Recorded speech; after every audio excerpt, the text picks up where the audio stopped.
G'day, and welcome back to Duckzorly Gaming, and welcome back to Sosnovka Not Extreme, our new Let's Play series on this wonderful new map by our good friend Johnny Vee. Now the map is available exclusively on the PCSG website, so please head on down there and grab your copy and check it all out and see some of these wonderful exclusive features that are in this map, and just enjoy the gameplay you're going to get out of it. The link for PCSG and the map is down below in the comments section. Okay, so getting straight into it, we're into field 7. So in the off game time, off camera time, we did a little bit of muck spreading. So we spread some, we flung some dung, so to speak, over field 7. So we're now ploughing that in. Being a big field, it's going to take us a little bit of time, but we're ploughing that in, and then we'll be ready to seed, and this will be our wheat field.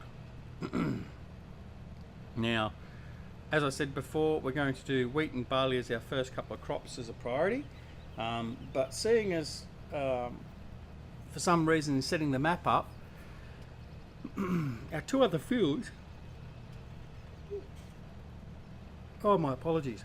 Our two other fields didn't get wiped out.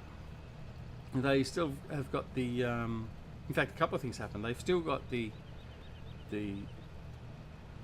field growth on, so they've still got the original crop growing in it, and also the grass is in the grown state. So we've taken advantage of that. As we sent a worker around here to spread the dung around the field, we actually went off and got some grass. Now the reason we did that was basically so we could get our fermenting silo underway, so we've got some silage coming, and also to start getting the composter and all that sort of stuff up and running as well. So all we're going to do now for the composter is add a little bit of fuel, and we've got some compost that will start producing.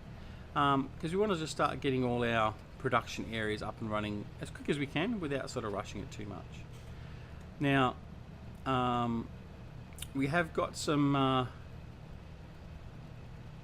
extra some money. Well, we've got 1.7 million left, so we are going to buy some cows and some sheep, but not until we've got sort of enough supplies, or enough basic supplies to at least keep them running. And the other thing is, of course, is we're going to use some. We want to try and get the biogas up and running as well, so we can get some digestate and then make some fuel and some fertilizer and all that sort of stuff. And we also need to get our seed master working as well, which again requires some crop seed and also some fertilizer. So they're our priorities. We want to become self-sustaining as quick as we can, and then that way we can sort of keep on powering on, and we make our money quite easily then. And we can expand our farm and buy some more crops, buy some more fields.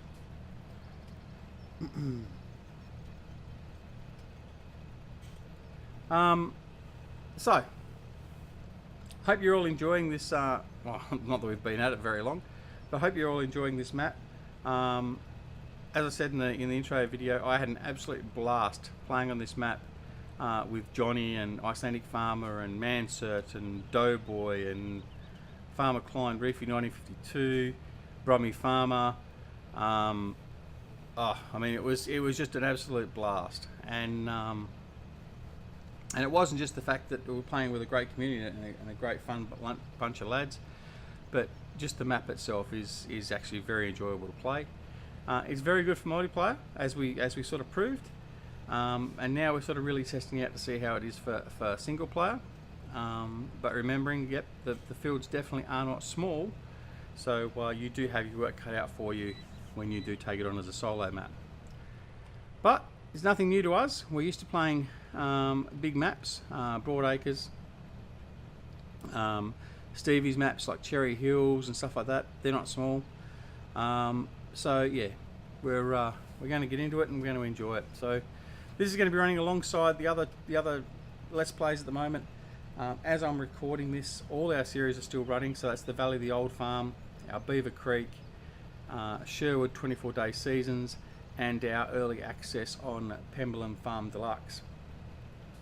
So we're pretty busy. So now means we've got, what's that, 5 videos a week. So we're going to get stuck into it and get some videos recorded so we can sort of start queuing them up so we're not under so much pressure. But I thought it was important we got this going now, and I believe at the moment this may well be the first Let's Play series dedicated to Sosnovka Not Extreme. So I certainly hope I do Johnny some favours and help broadcast a little bit and get people on it, and certainly hope I don't do the opposite and push people away from it. If I do, Johnny, I apologise sincerely. I understand if you never speak to me again. But anyway, we won't worry about that too much. Well, he might. Right, so today being the 8th of March, Giants released the preview video of the Roper DLC, which is coming out next week. I think it is about 13th of March.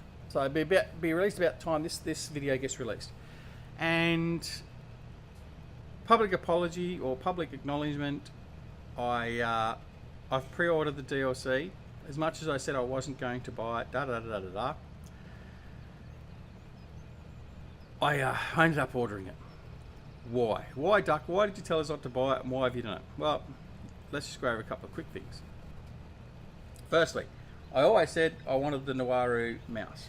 That interested me, and that hasn't changed. It's probably the only thing, as I said, that I wanted out of that entire DLC. Seen a couple of little short video clips of it working, and it's still, my interest hasn't waned. I still think it'll be a wonderful addition to a farm, especially to Lord of the Grass.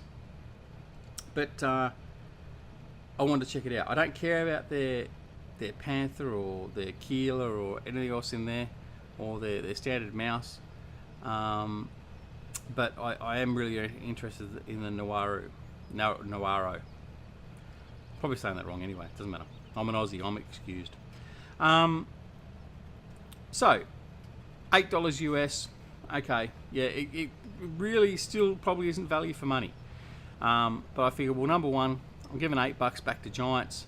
Hopefully with my $8 they can make Farming Simulator 19 that much better, or at least put one less spelling error or something in, or at least categorise a Nawaru mouse properly next time in the first DLC for Farming Simulator 19, something like that. But secondly, I will do a mod review on it when it comes out, and I guess hopefully I can then sort of showcase whether or not it is worthwhile for you to actually to purchase. Now, I mean, I'm not obviously not going to be the first or the last to do a DLC review on it. Everyone's going to be out there doing it. I mean, you'll have Daggerwind, you'll have all them sort of stuff, and they'll get their thousands of views, and I'll put my little review out and get my 100, maybe 200 views. All well and good, but I'm going to do it more prefaced on the idea of actually making sure you are fully informed as to whether it's really going to be value for money in the sense of what us everyday low common peasants would use, and I'm not insulting anyone in that, I'm just using that as a general term. But yeah, I just think that it's probably worthwhile to do that in that regard only. So I guess in a way I've taken a bit of a hit for the team. I'm going to check it out, and hopefully if I can persuade you either way, like if you're on the fence and you're not too sure, and if when I review it you go, yep, no, you're right, Duck, it's not worth having, or you go, oh well, look, maybe it is worth having, that's my intent, for nothing else. It's not that I want to be a big fanboy of Giants. I still think, and I will think all the way along, I think it's a very cheap attempt at a DLC.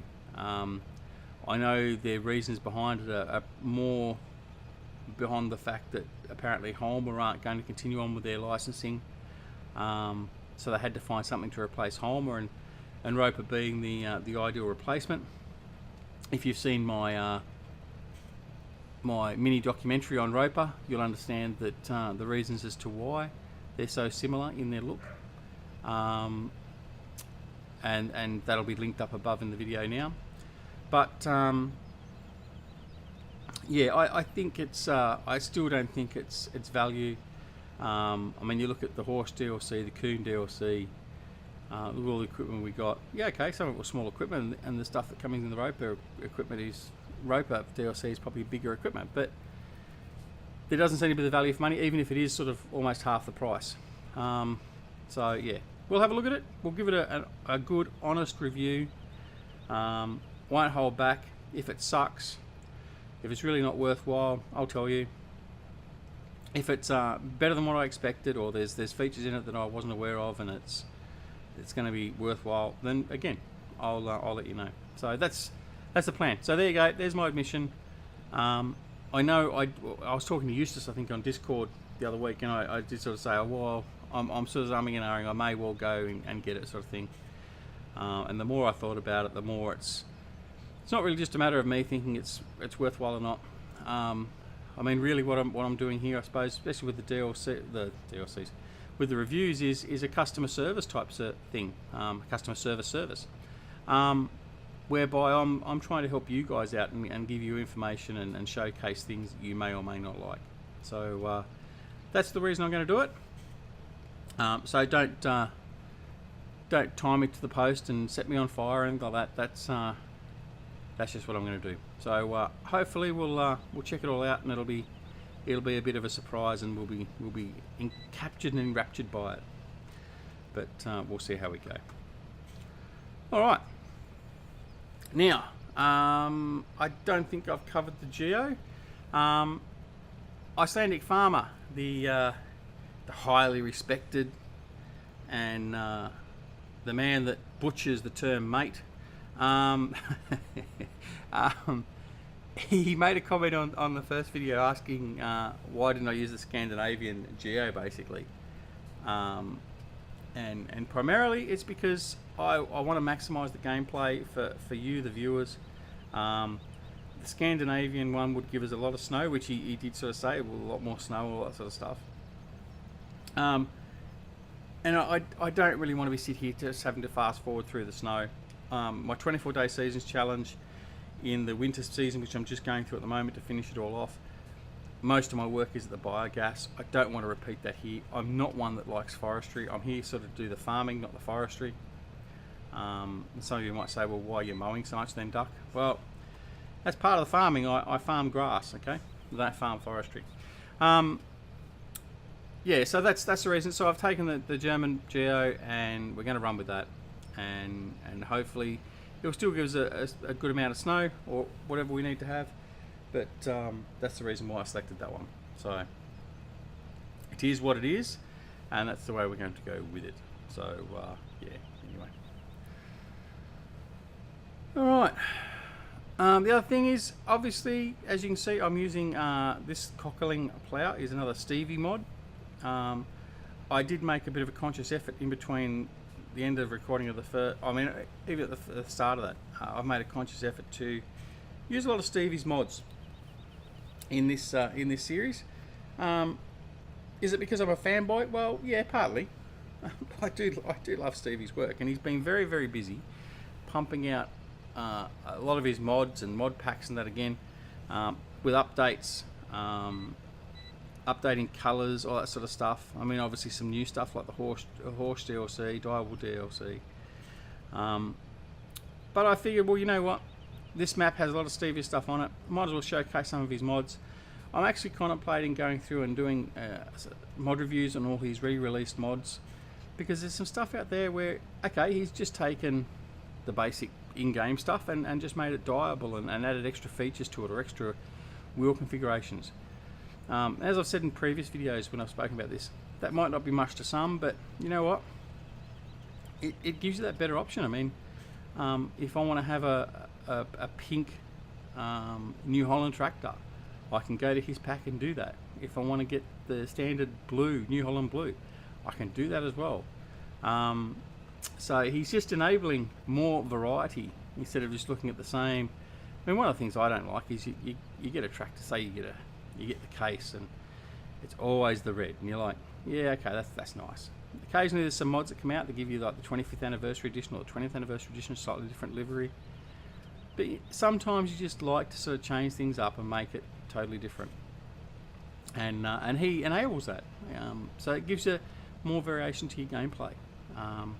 So yeah, that's what we might do. We're definitely going to be showcasing his mods here, like using his mods. All the trucks but the K100s are Stevie trucks. So the Field Masters, the Man and the Barrel Core and all that sort of stuff. And most other implements in that I can will all be Stevie's type mods. Won't be everything from Stevie. I mean, obviously we have a lot of stuff from like GTX and LS Mod Company and anyone else that's around and the good quality mods, but we'll definitely use a bit of Stevie stuff because he did help out Johnny by allowing him to have all the stuff possible on this map. So I think as a bit of a thank you to both Stevie and GTX/LS Mod Company, we'll certainly concentrate on using their mods where we can, and we'll certainly mention them ad nauseum, basically, until you get sick of hearing them, just so as everyone knows that the wonderful thing about this wonderful community is that there are people that are so willing to help out others. I know GTX Andy didn't want to take much in the way of credit. Johnny was talking about this the other day, but he did a hell of a lot more work, according to Johnny Vee, than what was ever planned. And I mean, like the buildings that he's made here for the beet storage and the potato storage and stuff like that, he did all that for Johnny, and getting all the pipe work and all that to work, so that the water. So I mean, why not give him the credit? I mean, the stuff they've been producing in the mod hub, like so the barn storage, the bale storage sheds, the enhanced chicken pack. What else has there been lately? Oh, it's just, there's that much, it's not funny. The silo display system, which we're going to install here as well. I haven't done that yet.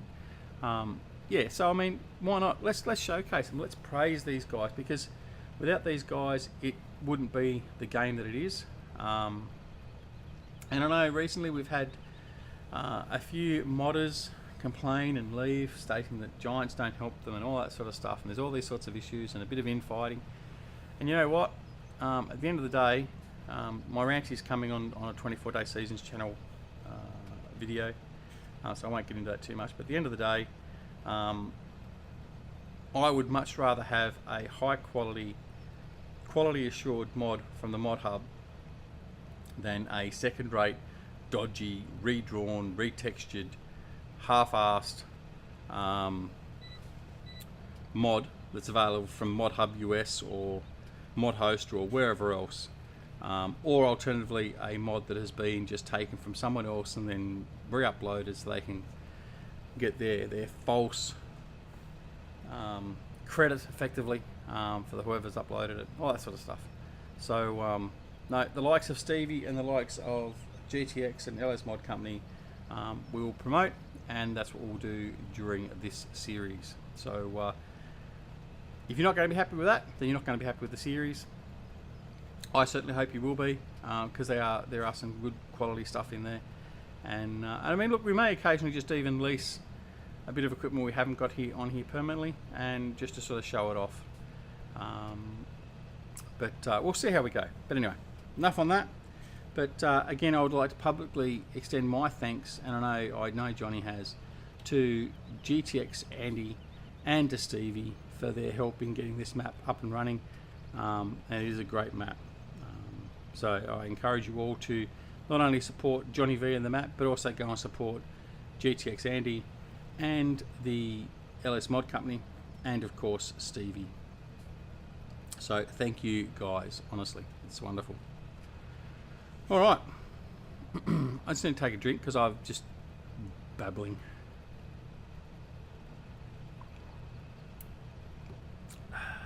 Right, all better now. All right, so what we're going to do is obviously the next thing is to get this field seeded. Again, we might do a bit of that off camera. We don't want to bore you too much with all that. There's not much else we need to do. We might do a bit of grass work We have got a forage harvester, so we bought a forage harvester, and we've got a nice, I think we've got I think we've got a nice class trailer that we bought to go with it, which has got a 56,000 litre capacity, I think it was. Originally we were going to use the little Crone, what are they, Emsland or Elmsland trailers, but they were only a 19,000 litre capacity, and a bit more of a pain to reverse in and dump, and also a bit more finicky towing the two trailers around, all that sort of stuff. So we've gone for the bigger trailer, and we'll showcase that and see how that goes. But it's another different way that we use to collect our grass, so we won't be just going out with a big M or the pottingers every time we go out. In fact, we don't even have any pottingers on this map at the moment. So we do like to vary a little bit, and Lord of the Grass doesn't always just use the big M, although it is 95% of the time, maybe. Anyway, all right. So that's what we'll do to finish off. We'll just go off and do a little bit of grass work. There's a big grass patch over the other side of the map, which is just there for the taking, and we're going to do our community work by just helping to clear out the long grass so the kiddies playing out in the field don't get bitten by the big bad snakes or anything else like that. So that's our guise for cutting the grass. Doesn't matter that we're going to make some money from it. It's all in the interest of community safety. Okay, so that's what we're going to work on. We just got these last two runs, and we'll basically be finished here, and that will bring the field into the first level of fertilization, and then we'll sow the seeds, and that should give us a second, and then we'll give it a dose of fertilizer in the first or second growing stage to give our full fertilization and maximum crop output.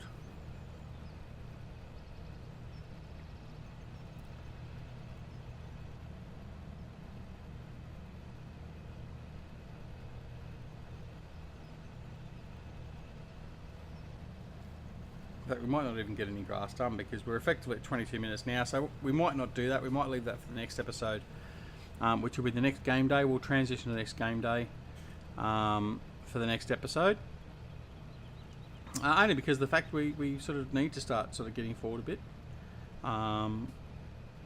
So that's what we'll probably do. We may end up seeding this field off camera entirely, or maybe do what we did with this one and come in sort of halfway through or 3/4 of the way through, just sort of finish it off. I'll make that decision basically in a few minutes, I guess, and work out what we're going to do. Also need to check our stockpile of what we have got, see if we can kickstart our animal production off, and also our seed production. I don't want to have to go out and buy any fertilizer or fuel or anything like that, although we do have the means to do that if we need to.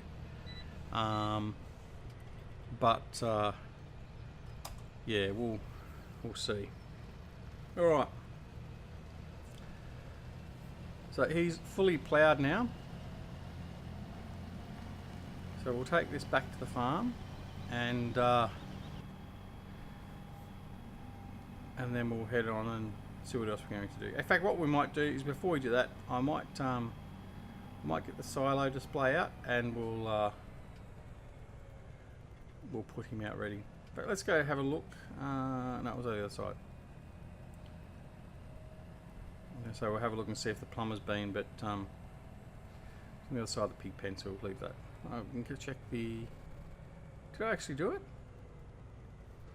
Oh, maybe I didn't do it. I thought we did. Oh, we did do it. Arrive at 6, we still... Okay. Alright. Yeah. No, he's not here yet. Alright. That's all good.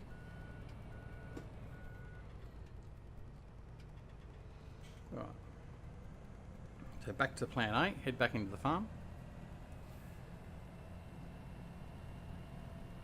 Now, what we'll be interested to see is if I can get the silo display to work with the silo, the main silo over here.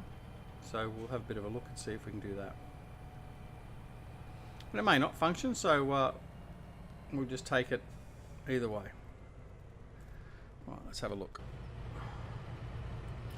So ideally, we'd like to put it down somewhere here. So placeables, do multi-display. Yeah, it'll go there. So let's put him there. All right. So now we've got our display. So the wonderful thing about this is the mod by GTX and LS Mod Company. Is it tells us the stock in our silo system and also our capacity. So obviously in this set of silos here, we can store wheat, barley, canola, corn, sunflower, soybeans, TMR and pig food. Capacity of 550,000 litres for each, and it tells us what our current capacity is, or current storage is. Now, we may end up having to install a new silo. It's not a very generous size silo, Mr. Johnny Vee. But we'll certainly see how we go. I mean, especially considering that with my initial grass cutting, I would have filled this up if it was had grass capability. But yeah, so we may end up having to buy a secondary main silo, which we may well do. But we'll wait and see. We'll try not to. We'll see how we cope with this. Now we might use our. Now I believe in the seeder I can put any seed in there, so we might use our sunflower seeds to get that started, to get 15,000 litres of seed or thereabouts. So we'll have to have a look at that. All right, let's put him away, and then that'll be it for the episode, I think. And then we'll come on back and get started in the next game day. Do some seeding, maybe some more grass mowing. We may actually do some baling, get some bales put away. I did do a little bit of baling. We have got some grass bales there ready to go for the sheep when we do get the sheep. So, well, with the sheep, we can probably get started actually straight away. In fact, we might just do that. So that's what we might do tomorrow. In the next episode, we might get our sheep started. So we might purchase some sheep. We might purchase, I don't know, say $200,000 worth of sheep, and get them up and running, because we've got more than enough grass at the moment that we'll be able to cover them for the moment. So that's definitely what we'll do. So there you go. We've made a decision. We know what we're going to do in the next game day and in the next episode, along with our sowing of field 7. All right. So we'll head on over here. We'll park the Xerion next to its brothers. Now I do love the class. I mean, it's pretty evident. Class is my favourite. Not so much in the fact of machinery itself, just the look of it. I do love the look of its livery and everything else, and that's the main reason why I like the class. But anyway, alrighty. So there we have it. Episode 2 is done. So we will return, as I said, back here in the next episode, and we'll do some sheep work, and we'll get everything else going. So as we just take a quick screenshot for the video, and this is Duckzorly Gaming, wishing you a wonderful morning, afternoon, evening, or night, no matter where you are in the world. Don't forget to hit that like button and the subscribe button if you're not already a subscriber. And I look forward to seeing you back here on Sosnovka Not Extreme, a wonderful map by Johnny Vee. And until the next time we see you, take care of yourself and all your loved ones, and we shall see you again very, very soon. Thanks very much. Bye.